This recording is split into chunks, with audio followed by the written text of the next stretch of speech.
Buzzed. What is going on, guys? My name's Hardphonics, and welcome to my Patreon. This is the first exclusive video tutorial that I'll be doing. I've got a lot planned. I'm really excited to launch this thing and really excited to kind of take you guys on this journey with me. So that being said, this is the first video tutorial covering a little bit broader of a topic. We're going to be looking at beginner, intermediate, and pro level sidechaining. So yeah, without further ado, let's take a look. All right, guys, as you can see, I am a Bitwig studio producer. I've been in this DAW for about 10 years now, and we're going to be looking at some things in here. However, keep in mind, the types of things that I'm going to be covering in these tutorials can be easily recreated in other DAWs. A lot of DAWs do the exact same thing. There might just be a slightly different way to do it. That being said, I might also do some FL Studio videos as well to kind of complement these, just in case there are those out there who really like FL Studio and want to know how to do things in that DAW, as the routing and mixing can be a little bit different. A lot of these techniques are transferable to other DAWs, especially if you're at that tier 3 of Patreon where you're getting one-on-one studio sessions with me. I can very easily break down these techniques in any DAW, and we can go over how to achieve the sound you want. So today we're going to start out with the beginner version of sidechaining. As you can see here, I've started a little bit of a hard techno project. It is all the craze right now. Just using some samples from the Techno Vault pack. That's a really good pack, highly recommended if you're looking for inspiration on techno sounds and of that nature. Good presets as well. Let's take a look at the first sound we have. We have this very cool rave stab.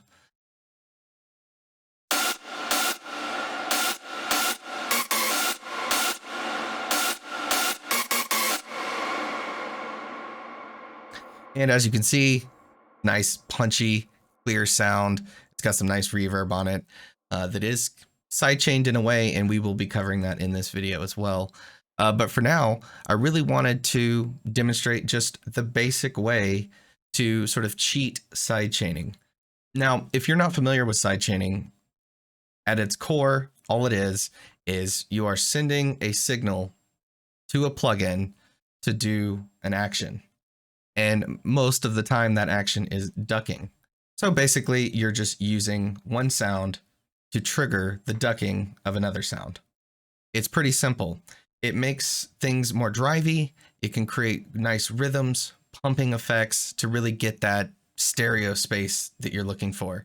It can be both technical for mixing purposes, but can also be creative. When you start using that pumping effect a little bit more, you can start getting some really cool effects, and we'll take a look at that here today. So as it stands, let's just take a listen to this sound as it sits in the DAW.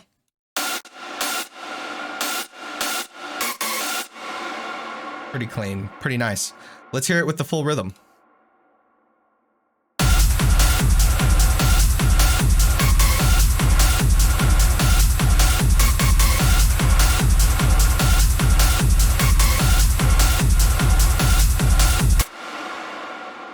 Very cool. As you can tell, the pumping of the reverb is already creating a really cool effect. And like I said, we'll cover that later in this video. But what we're covering here is the sidechaining of the whole sound to the kick drum of the track. So we'll be using our kick drum as a basis of what we want to use as our sidechain signal. Now, if you're more on the beginner side of things, you might be wondering, well, I don't know how to sidechain. How can I get a quick and easy pumping effect in my tracks on my sounds? So I like to use something called Shaperbox. It's got a lot of utility, a lot of cool effects, but at its core, it's a filter, and you can create shapes, and it's really cool. We'll check it out here. And here it is. This is Shaperbox by Cableguys. Really versatile plugin, has a lot of cool functionality. We're going to be looking at the volume shaper today. This is going to be our sidechain cheat code, especially with genres like hard techno, where you're not having a lot of different patterns in the kick rolls that would affect what's playing in the background. You've got a lot of 4x4 beats. There's not too much variation in that. So using this kind of plugin to get around having to do a full sidechain setup is really quick and easy to understand. The first thing we're going to look at is right here, we've got loop length. We can see that this is playing for 1 bar. You can see this little thing trailing across the screen at our tempo. This is a little bit too long of a shape. We pretty much want the shape to be a single kick length of time. So we're going to change this from 1 bar to 1/4. And now you can see this is moving at a tempo that looks a little bit more like hard dance. Now, the really cool thing about this is it does come with some pretty cool basic shapes for ducking. I'm just going to choose this one here. And we're going to solo the rave stab sound and hear what this has done to it.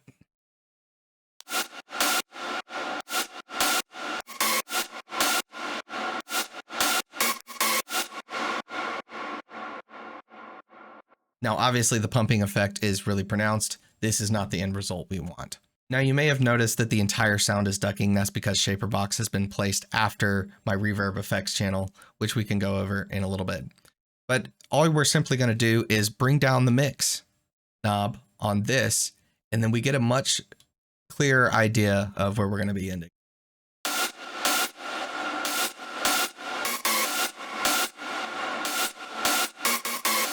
As you can see, this shape is ducking the sound right where the kicks are going to be hitting. So it's just going to create that much more space for the rest of the instruments to hit. It's going to create a nice pumping effect. So let's listen to what it does with the rest of the track.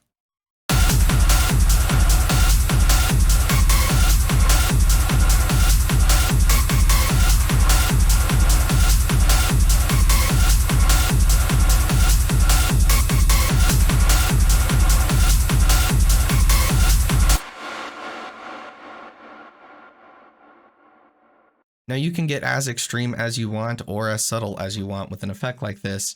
It's really up to you. Now let's say you didn't want this effect going on during a breakdown, of course, but you did want this effect happening during the kicks. It's very simple. We'll be automating the mix knob and we'll show you how to do that here. As you can see, I've sort of emphasized the mix knob channel automation for this. I'm going to start a point at 0 during this build up here. And then we're going to pretty much just create a hard brick wall of automation to turn this mix knob to a percentage that we like, that we determined earlier. Let's say 55%. You can hear how this will affect the buildup and the drop.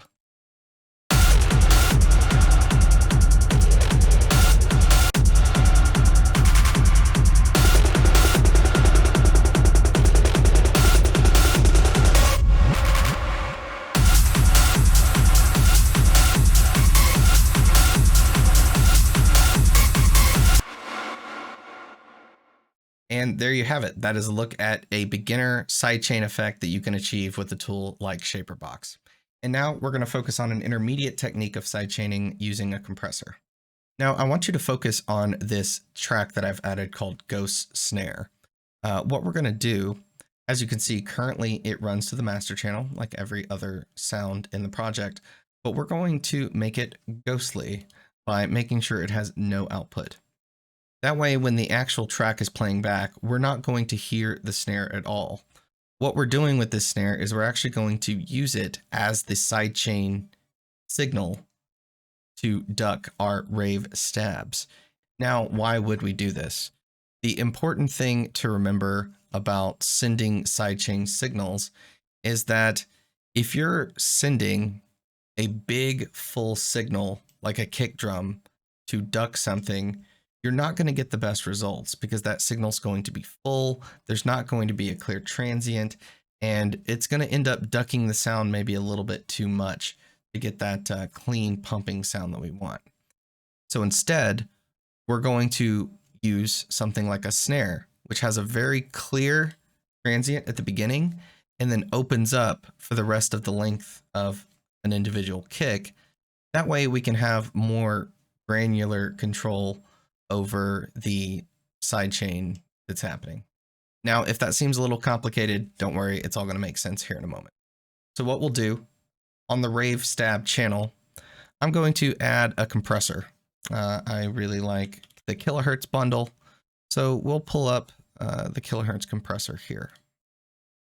Now that we have our compressor loaded onto the chain, we need to make sure that we're choosing that snare that we just added as the sidechain input.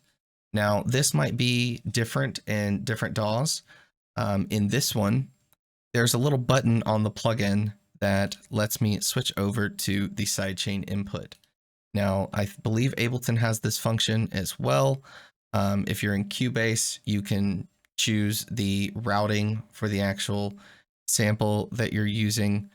If you're in FL, I believe you can do this within plugins as well, within the plugin settings. As I said, there's different ways to do this for different DAWs, but the theory behind this is the same. We want to choose that snare as our signal for the sidechain input. So since I'm selecting the pre-fader input, that's going to give us the most control. Now, it's not enough just to select the input. We want to tell the plugin to be listening to that snare as well. So as you can see here, this is a very simple compressor. We've got sidechain off. Right now, we're just going to select input 3 and 4, which is basically this input. The plugin itself is listening to channels 3 and 4 as a sidechain input. So that's where we're going to end up. Now, as you can see, we've loaded up the default preset here, which is probably not going to be what we want. So I'm going to solo the rave stab and the kick. Now, remember, we're not soloing the ghost snare, but even if we were, we wouldn't be hearing it because there is no output for that channel. And we're going to look at some of these and see what happens. Now you can see this meter here. This is reading our ghost snare input from this. So this is the signal that we have to work with to start ducking our rave stabs. And now that we know our snare ghost channel is being picked up by the compressor, we can start making some adjustments to these settings. Now we're going to pull down the threshold. Now, if you're new to compressors and what they do, it's pretty simple. A threshold is how loud does a sound need to be before I start doing something to it. Now, we're going to start pulling down this threshold because we pretty much want an instant reaction. Whenever that snare hits, we want the compressor to start acting. And so that's what the threshold is.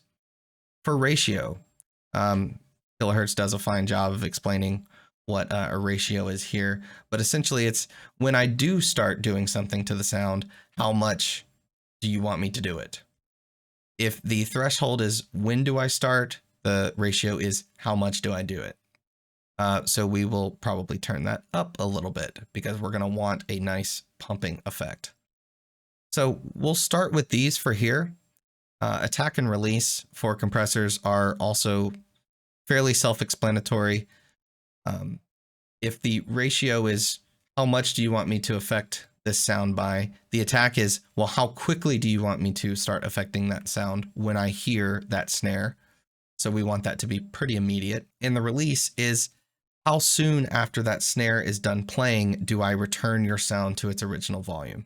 So that is where we get that pump effect from the threshold where it starts acting, how much it comes down. The attack is how quickly do I come down, and the release is how quickly do I come back. So attack and release can be a really creative way to use sidechain, as well as how much ratio you actually put in there. And to demonstrate this, we're going to go ahead and start playing the sound. We're going to play with the makeup gain as well, just in case the signal that gets pressed down too much, it needs a little bit of a boost. So you'll start seeing and hearing what that snare signal is doing to this rave stab sound that is following the kick pattern.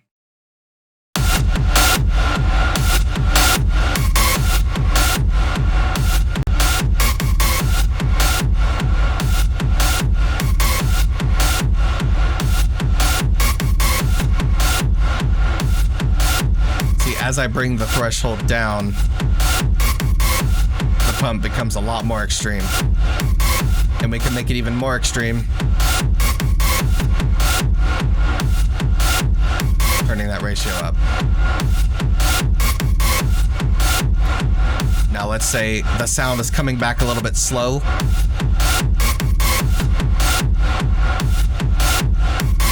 Now we've got a really extreme pumping effect. So let's dial this back a little bit.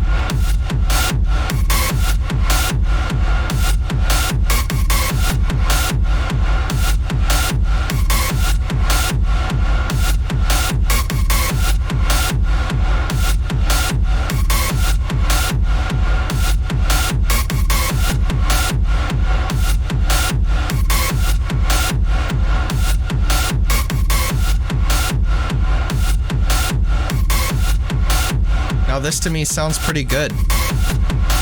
There's a nice creative atmospheric level of pump to this sound, but it's not completely diminishing it.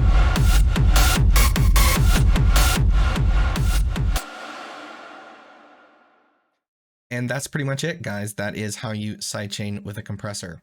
Now we're going to be looking at a pro technique next, and I think this is really cool. Now, for this technique, we're going to be only focusing on the rave stab. We're not even going to play any of the kicks at the moment because I really want you to understand the theory behind what we're doing here. And as you can see, I have massively scaled up the user interface here for this section of the video because I really want you guys to see what's happening with some of these built-in DAW plugins. Now, you can't achieve the same effect that I'm about to do with third-party plugins. However, the built-in plugins make this effect a lot easier, and you can understand the theory behind what we're going for here. Now, you may have noticed during this tutorial, we have a series of plugins here that have some fancy colors, and I really want to break down what this is and what I'm using it for. Now, I know there is a similar plugin in Ableton. I do forget the name, so if you remember, let me know. However, in Bitwig, there is an insert that we can put in called an effects layer. And basically what this is, in terms of signal flow, whenever the sound reaches this effects layer, we can split it into several different forks. In each of those forks, we can then put plugins on those sounds. So this is essentially duplicate versions of the same sound that's passing through it. And I'm choosing to put plugins on the signals separately, and you'll see why here.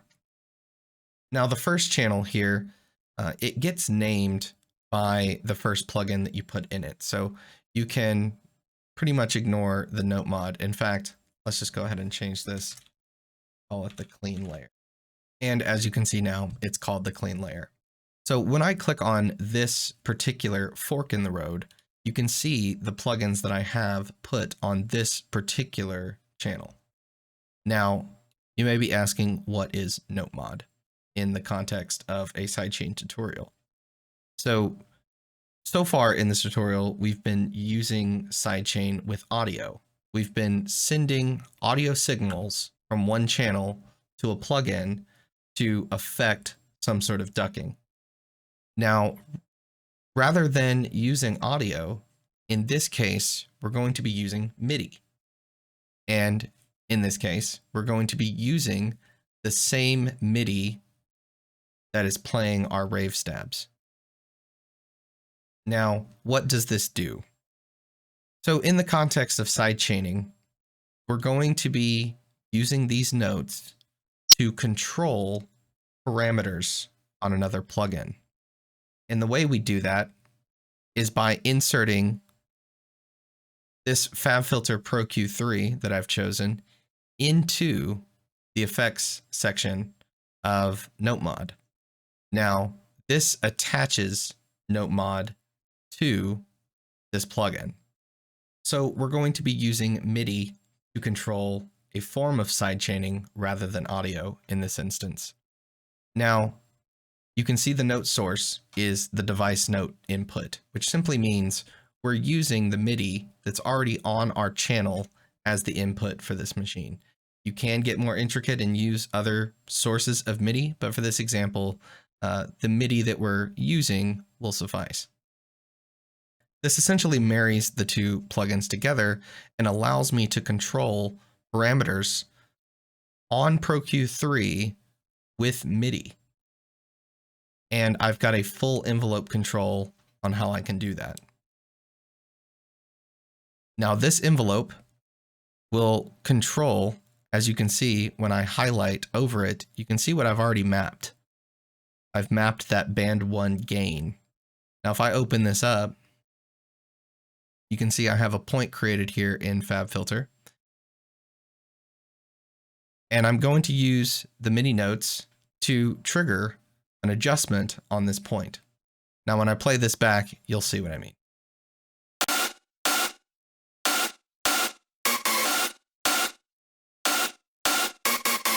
You can see how the envelope is affecting.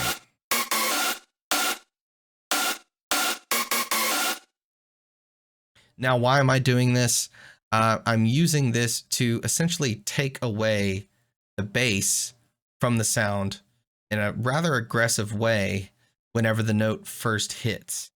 Now, I don't want all of the bass gone because I do like the character of the bass in the sound when it's there, but I want it to dip, especially right when it's hitting, so that it's not overloading the mixdown on the rest of the track.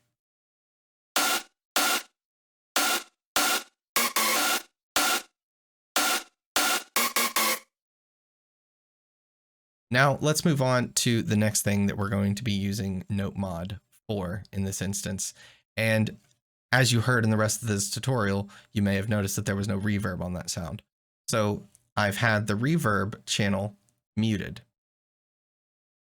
Now, as you can see, when I've clicked on this second fork in the road, we see a totally different set of plugins here. Now, this is really interesting because there are several different ways you can go about doing what I'm showing you here. But essentially what this channel is for reverb ducking. So we are using, rather than audio, we are using notes to clearly, with an envelope, duck the reverb that's coming from this synth. So I will go ahead and turn on the reverb channel again. And before I demonstrate what's happening here, I'm actually going to turn off Note Mod. So we're not going to be doing any ducking. This is going to show you what it sounds like with a reverb with 100% mix on a second channel. Just to be clear, the clean layer is playing. That's why we're hearing the dry signal. But behind it, we have a reverb layer. And without any ducking, it sounds terrible.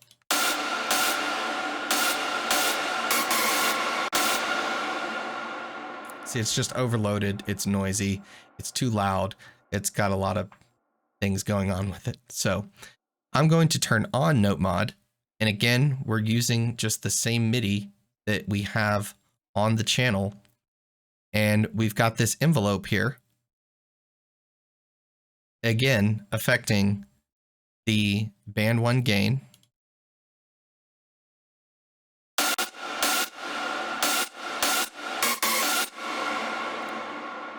Now we are essentially taking away the bass from the reverb as well as we affect this sound. So you might have noticed, or maybe you didn't, that there were some changes going on down here as well. The great thing about Note Mod is that I can just send this envelope anywhere I want to any parameter in a plugin. So what I've done here is I've used Note Mod to bring down the output level of the Pro Q3 that I have on this chain. Now, Pro Q3 is at the end of this particular fork in the road. So when you look at the signal flow, this is the end all be all of the reverb channel, except for when it goes on to plugins outside of that fork. So what this is doing, if you watch here, and I play back the MIDI, you'll see the knobs dipping every time the synth is played, which is pulling that reverb out of the way so that that really clear driven synth can come through. And as soon as the note stops playing, you see the reverb swell back in.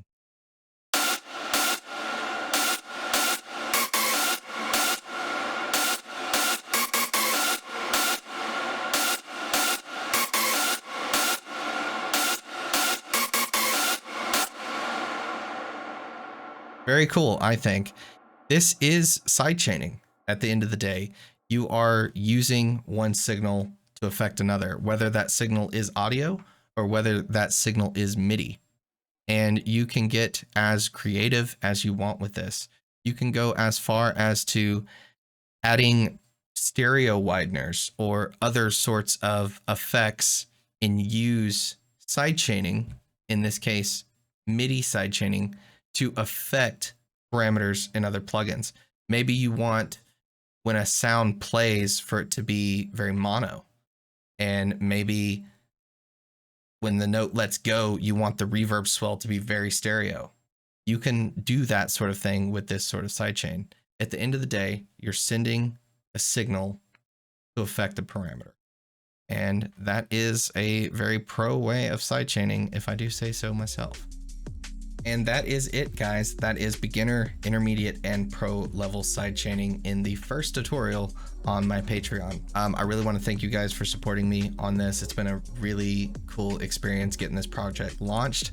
I've been very busy, but it's been exciting. And I can't wait to keep making these videos and show you guys more of what I do and how I do it. So if you have any questions, please leave some comments. Please contribute to the conversation in the Discord.